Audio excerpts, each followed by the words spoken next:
The impact of climate change on the Gulf Stream.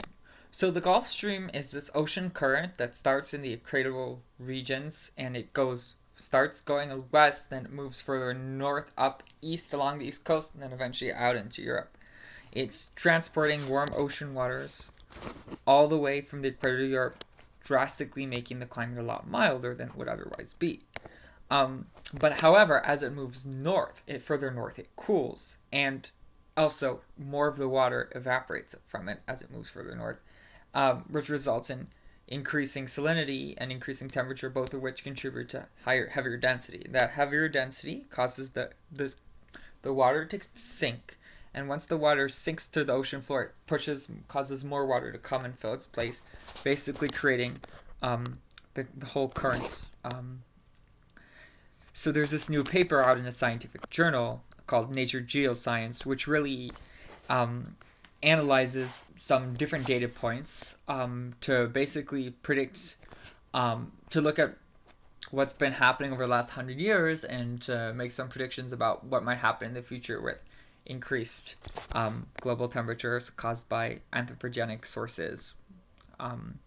And what they found is that the melting of the Greenland ice sheet and also rainfall caused by by increased precipitation, more moisture in the atmosphere.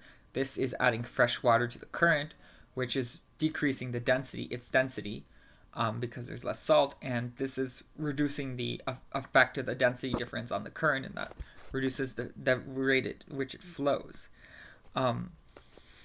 And that's causing effects on the Gulf Stream, and it could get worse.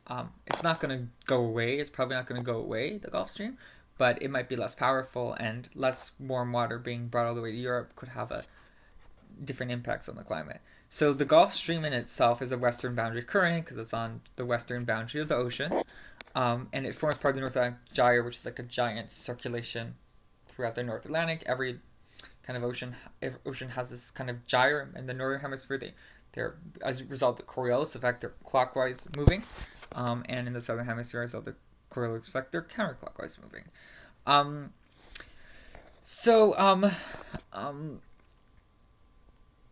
The weakening of the velocity of the current is basically the current slows down, the Coriolis force has less of an impact, and more of the water is pulled along these coasts instead of being pushed further back out into the ocean, which will cause the sea level to rise up to 30 centimeters, and on top of the heat, direct climate change driven sea level rise. In addition, something really related to fluid dynamics, fluids, ocean, liquid, fluid, as opposed to gaseous fluid, is that the negative vorticity is basically caused by wind stress, which is the wind pushing up against the water, which is basically, the mid-latitudes jet stream, again, caused by the Coriolis force, and also as the water moves further, and, the density change gets bigger and bigger. Its velocity also increases. They both have this negative vorticity, and that causes the western intensification, which basically means the western boundary layer currents are stronger than the eastern ones, because which move south and western ones move north, and that's because of this phenomenon. So basically, as this changes and the vorticity, the magnitude decreases, it's going to weaken the current, and because these effects are going to be all of these effects are going to be less on the current. So, in addition to that, the conservation of potential vorticity, making sure, so basically, it stays constant. It's TDT, zero thing, the derivative of the time derivative, it's staying zero. It's causing these little eddies you can see in satellites imagery. You'll see the surface temperatures. You'll see that there's little eddies of warm water and cool water, around the boundaries of the Gulf Stream. And so, in addition to the sea level rise on the East Coast, the reduced strength of the Gulf Stream could also lead to more intense winter storms in Europe, and it might also actually, even though the water might be cooler there, the climate seems to be getting more extreme, which will lead to hotter and drier summers.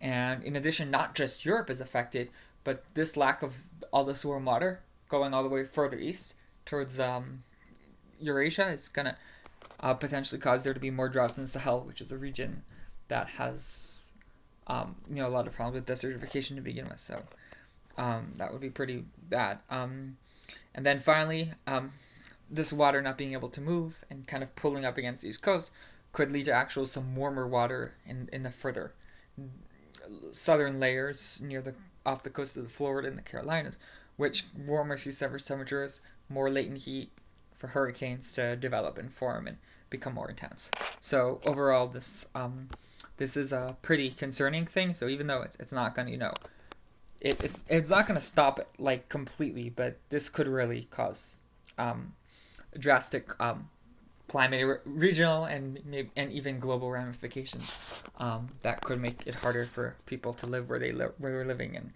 kind of is another reason why we need to work on decreasing our greenhouse gas emissions.